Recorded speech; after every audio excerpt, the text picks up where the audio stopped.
To my trans and gender non-conforming family, friends, and our allies, here's how 31 years living as a trans woman gives me insight for optimism. They're trying to erase us with bans, bills, and book removals.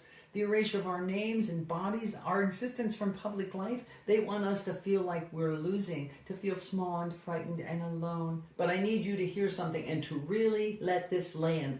This is not what losing looks like. This is what winning looks like. Think about it.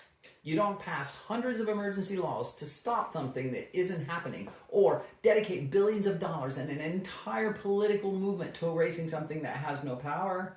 You don't wake up every single day obsessed with people who don't matter. They're not doing this because we're weak, but because we're a threat to everything they build, and here's why. We're everywhere. We're their children, siblings, students, coworkers, neighbors, the kid on the street, or the colleague that they actually like. We're not abstract or a talking point. We're real human beings in their actual lives, and that makes us impossible to hate as easily as they need to.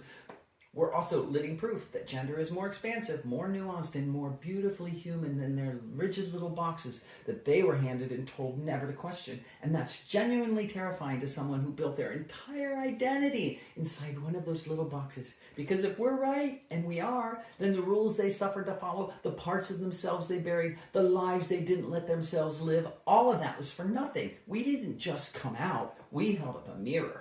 Oppression is not strength, it's panic. It's what power looks like when it knows it's running out of time. Look at history.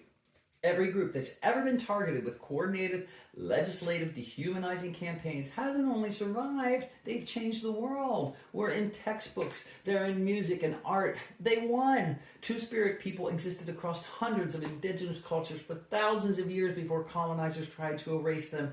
Trans women were at the front lines of Stonewall when everyone else was too afraid. We've always been here in every era, every culture, and every corner of the world. We've always been here. You can't legislate away what's true about human beings. So yes, it's hard right now, it's painful and exhausting, and some days it's genuinely frightening. You're allowed to feel that. You don't have to be brave every moment. Rest or grieve when you need to. Find your people and hold on to them. But don't let them convince you that this is the end of our story. The arc of history is long, but it bends towards us. They're fighting this hard because they're losing the future.